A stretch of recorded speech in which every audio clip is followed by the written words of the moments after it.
कि कुछ दिन पहले एक अग्निपथ योजना आई और उसमें ठेके पर भर्ती करने के लिए अग्निवीर बनाने का नेता हैं भारतीय जनता पार्टी के। आप कैलाश विजयवर्गीय की बात कर लीजिए, तमाम और लोग इनके हैं जो चपरासी बनाने की बात करते हैं कि वापस आएंगे अग्निवीर बनने के बाद में।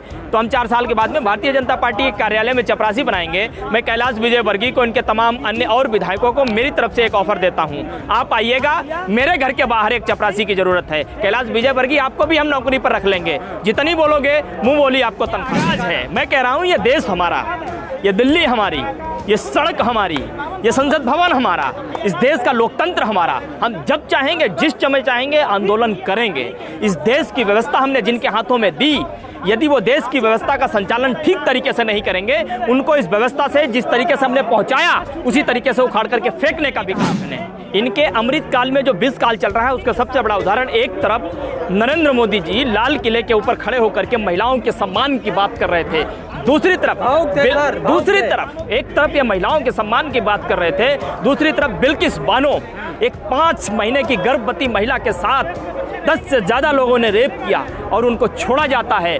बाइज्जत 14 साल के बाद बरी करके उनको लड्डू खिलाए जाते हैं, उनके पाँव छुए जाते हैं, उनको माला पहनाया जाता है। ये शर्म की बात है। इन्होंने उसको जोड़ करके, चूंकि वो मुसलमान महिला थी, यदि वो महिला हिंदू होती तो क्या इसी तरीके से ये करते?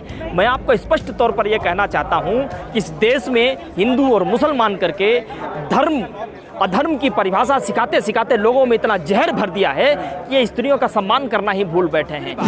मनीष सिसोदिया जी शिक्षा मंत्री भी हैं, मनीष सिसोदिया जी आबकारी भी मंत्री हैं। ऐसा कॉम्बिनेशन आपने कभी देखा?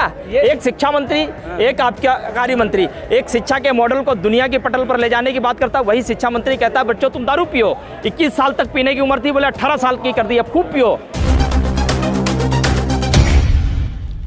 देश की सच्चाई सच छुपने नहीं देंगे।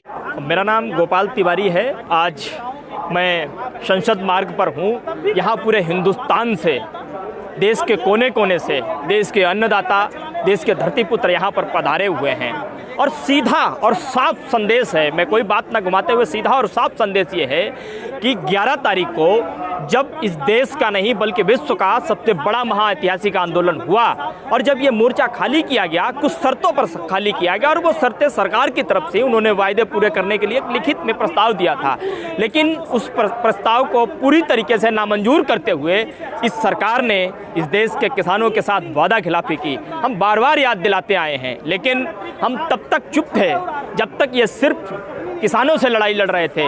लेकिन जब ये किसानों को नहीं झुका पाए, उनके मनोबल को नहीं तोड़ पाए, सरकार को माफ़ी मांगनी पड़ी, स्वयं इस सरकार का नेतृत्व करने वाले नरेंद्र मोदी को माफ़ी मांगनी पड़ी, तब इन्होंने टारगेट बनाया किसानों के बच्चों को। आपको याद होगा कि कुछ दिन पहले एक अग्निपथ योजना आई और उसमें ठेके पर भर्ती करने के लिए अग्निवीर बनाने का। नहीं सर, अग्निवीर बना रहे हैं आप, ठेके की बात कर रहे हैं। बिल्कुल पराक्रम करेंगे ये युवा। पराक्रम क्या करेंगे? वो इनके जो नेता हैं भारतीय जनता पार्टी के, आप कैलाश विजयवर्गीय की बात कर लीजिए, तमाम और लोग इनके हैं जो चपरासी बनाने की बात करते हैं कि वापस आएंगे अग्निवीर बनने के बाद में। तो हम 4 साल के बाद में भारतीय जनता पार्टी के कार्यालय में चपरासी बनाएंगे। मैं कैलाश विजयवर्गीय को, इनके तमाम अन्य और विधायकों को मेरी तरफ से एक ऑफर देता हूँ, आप आइएगा, मेरे घर के बाहर एक चपरासी की जरूरत है। कैलाश विजयवर्गीय आपको भी हम नौकरी पर रख लेंगे, जितनी बोलोगे मुंह बोली आपको तनख्वाह देंगे। कम से कम ये उलझे हुए बोल आप बोलना बंद कर दीजिए, नहीं तो ये देश के किसान हैं, ये बात से भी समझाना जानते हैं और जब बात से नहीं समझ जाता है तो डैश उससे भी समझाना जानते हैं। कैलाश विजयवर्गीय इस बात को समझ जाएंगे मैंने क्या कहा। से 2 साल पहले 1 साल तक 13 महीने लगातार किसान आंदोलन चला, दिल्ली के बॉर्डरों पर किसान बैठा रहा, लेकिन उसके बाद 1 साल होने को है, फिर किसान जब अपने जगह से उठा। क्या मान लिया जाए किसानों का ये अगला जो है ये दिल्ली का जंतर मंतर है क्या? ये आगाज है। मैं कह रहा हूँ ये देश हमारा, ये दिल्ली हमारी, ये सड़क हमारी, ये संसद भवन हमारा, इस देश का लोकतंत्र हमारा। हम जब चाहेंगे, जिस समय चाहेंगे आंदोलन करेंगे।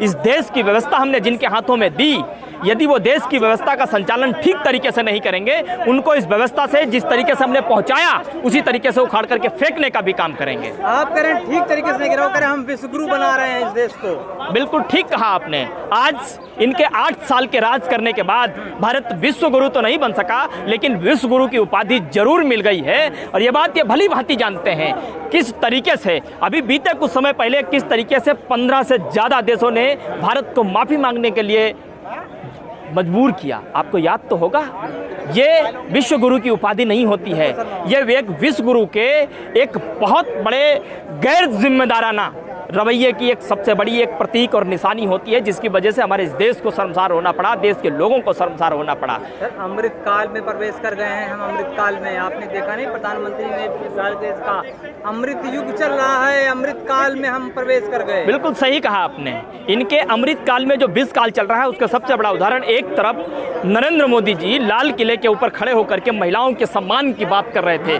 दूसरी तरफ एक तरफ ये महिलाओं के सम्मान की बात कर रहे थे, दूसरी तरफ बिल्किस बानो एक 5 महीने की गर्भवती महिला के साथ 10 से ज़्यादा लोगों ने रेप किया और उनको छोड़ा जाता है।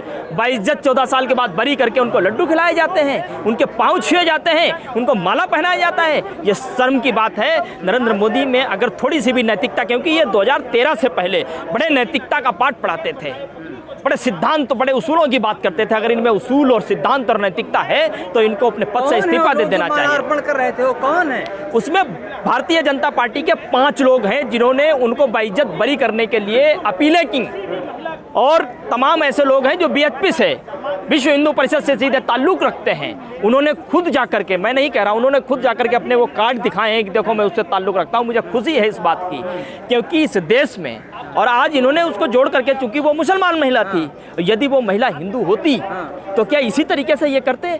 मैं आपको स्पष्ट तौर पर यह कहना चाहता हूँ कि इस देश में हिंदू और मुसलमान करके धर्म अधर्म की परिभाषा सिखाते सिखाते लोगों में इतना जहर भर दिया है कि ये स्त्रियों का सम्मान करना ही भूल बैठे हैं। इनकी भाषा सुन। गुजरात चुनाव की तैयारी है क्या? ये गुजरात चुनाव इनके हाथ से खिसक रहा है, पूरी तरीके से खिसक रहा है। और उसी का खेल आपको दिल्ली में भी सुगबुगाहट उसकी दिखाई दे रही होगी कि किस तरीके से 2 लोग, एक छोटा ठग है और एक बड़ा ठग है। कौन है छोटा ठग? अब वो आप समझ जाओ, एक छोटा ठग है, एक बड़ा ठग है, और दोनों मिलकर के इस देश के तमाम मुद्दे, बेरोजगारी हो, महंगाई हो, डॉलर की, रुपए की बात हो, जीएसटी की बात हो, तमाम चीज़ें पूरी तरीके से डिरेल कर दी जाएं, ख़त्म कर दी जाएं। इसलिए 24 का नैरेटिव अभी से सेट करने में, एक को अमेरिका से फंडिंग मिलती है, दूसरे को भी अमेरिका से फंडिंग मिलती है। एक की फंडिंग दुनिया को मालूम चल गई, दूसरे के भी मालूम नहीं चल गई, दूसरा फंस गया, लेकिन एक शेर बनने की कोशिश कर रहा है, क्योंकि बराबर का हिस्सेदार वो भी उसमें है। दूसरा वाला भी यही कह रहा है, make in India, one make in India. अच्छा, एक बात बताओ,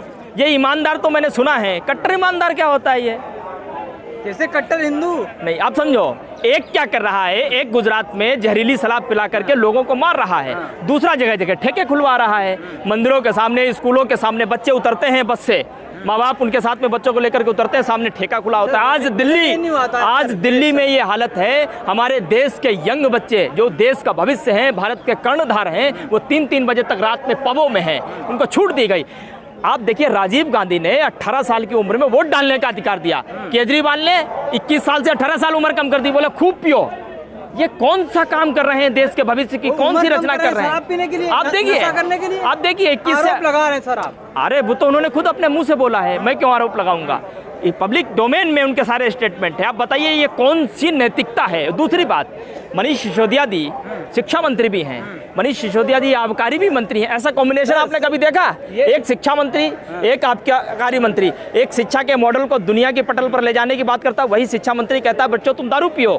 21 साल तक पीने की उम्र थी, बोले 18 साल की कर दी, अब खूब पियो। ये कौन सा एक के साथ एक फ्री? ये कौन सी नैतिकता का मॉडल है? ऐसे ये कौन सी मॉडल की इनकी वो नीति है जिससे भारत को बहुत ऊंचा बनाएंगे? इनके शिक्षा मॉडल की सर, एजुकेशन मॉडल को दूर दूर से लोग आकर देखते हैं। एक छोटा सा उदाहरण, हमारे इसी दिल्ली में एक खिलाड़ी थे जिनका नाम था सुशील कुमार। उन्होंने देश के लिए गोल्ड मेडल जीता। उनके कंधा था शरीर पर, उनके शरीर पर तिरंगा था। उन्होंने देश के लिए खूब नाम कमाया, लेकिन बाद में उन पर आरोप लगे, आरोप सिद्ध भी हुए और आज वो जेल में हैं। आप मुझे बताइए, तो क्या उन्होंने देश के लिए गोल्ड मेडल जीता, उन्होंने देश के लिए सम्मान कमाया, आज उनकी इतनी बड़ी गलती उतने बड़े अपराध के लिए उनको क्षमा कर देना चाहिए। एक चीज़ आप सही करके आपको इस बात का लाइसेंस नहीं मिल जाता है कि आप सरेआम दारू की दुकानें दिल्ली में खुलवा दो, नशे में पूरी तरीके से लिप्त कर दो। दूसरी बात, अरविंद केजरीवाल इतने बड़े झूठे हैं नरेंद्र मोदी की तरह, यहाँ दिल्ली में तो कहते हैं कि देखो दारू पियो, एक के साथ एक फ्री, और गुजरात में जाकर के कहते हैं हम नशा मुक्त गुजरात बनाएंगे।